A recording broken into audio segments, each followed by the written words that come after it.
I'm talking about human resources, and the last topic I want to cover under human resources is the performance appraisal process. Now, human resources doesn't do the actual appraisals of people, except for people maybe in the HR department. There's no way an HR person is going to be able to evaluate the contributions of a mechanical engineer or a chemical engineer or an accountant. But they define how it should be done and when it should be done. This is to set some uniformity. It's to help encourage best practices and to make sure that the people and the processes are within the law. Now, things to remember about appraisal processes. They should be based upon objectives first. We've talked about that in the past, SMART objectives. People want to know what's expected of them and have a right to be able to say, I can do that, or know what's expected and make sure they can accomplish those objectives. Appraisals should be written. The problem with giving verbal appraisals or oral appraisals to people is that they can come back and say, you never told me, or I didn't hear that. And often that happens in an appraisal process. There's just so much information being transmitted that a person can get overloaded and not really think about it. If you give them something written, particularly things they can improve on and things they did well, they can look at it later and think about it. Sometimes they just get overwhelmed maybe by the things you said needed to be improved, and they don't hear about all the good things that you said too. So it needs to be written. It also needs to be acknowledged by the employee. Acknowledged doesn't mean, yep, I saw it, or yep, I heard it. It means they need to sign a piece of paper. This is done so that at some point in the future, if there's ever a disagreement or a reason maybe to fire somebody, the employee can't say, oh, you never told me. Well, you can pull out the records. When appraisals are done is determined by HR, and they're often at the same time for everybody in the company. That's so raises can be given out at the same time. So the company may do all appraisals, say, in November or December.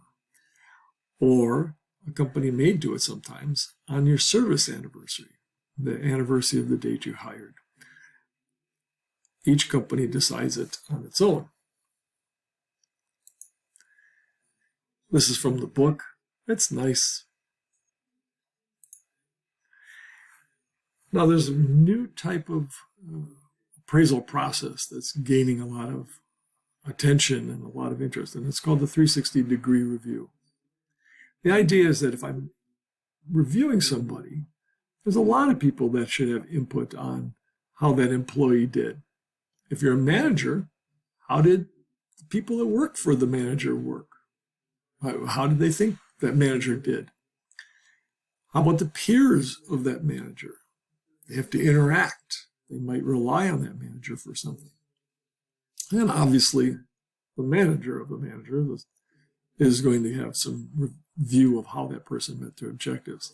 So 360-degree review. You can think of 360 degrees in a circle, right? So it's everybody around an employee has input on the review. In the end, the supervising manager, they're the ones that make the final call on things like raises and things like that, and ratings. But everybody should have input. Think about it. Think about where you worked. Did you think you wanted to have 2 cents about how your manager did?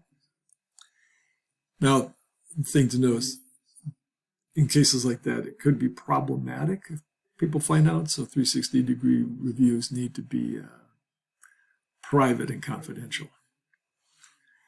Another important type of review that I really like, it's not really review, it's feedback. As a manager, you want to know what how you're doing, how your employees view you, what can be done better in your organization. That's upward feedback. As a manager, you should be willing to get this. There are some managers, they just don't want to hear about suggestions and things like that. As a manager, you should have the confidence that you are doing a good job and you're capable, and that if your employees come to you and say, well, this could be better, listen to them. That's how you're going to improve and get better. I've had supervisors come to me, and one of them I remember very clearly telling me that I was cheap. Whoa. But I thought about it, and I came back to her and I said, you're right. I probably always will be, but I'll think about it from now on. When I'm doing budget things and you're asking for things for trade shows and marketing, I'll think about it more. It helps to improve you as a manager.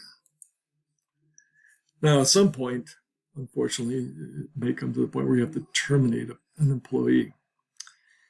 HR will define the process for that. Again, that's to protect the company from legal issues that may arise.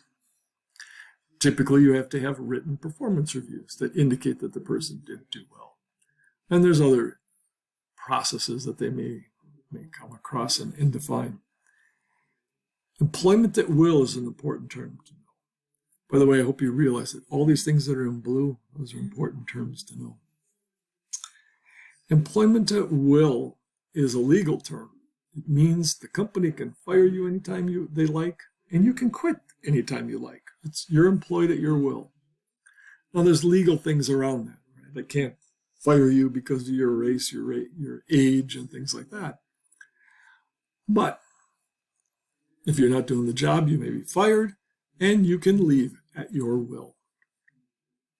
I may also terminate you for performance. That's typically what we've been talking about. But another reason to terminate employees is downsizing.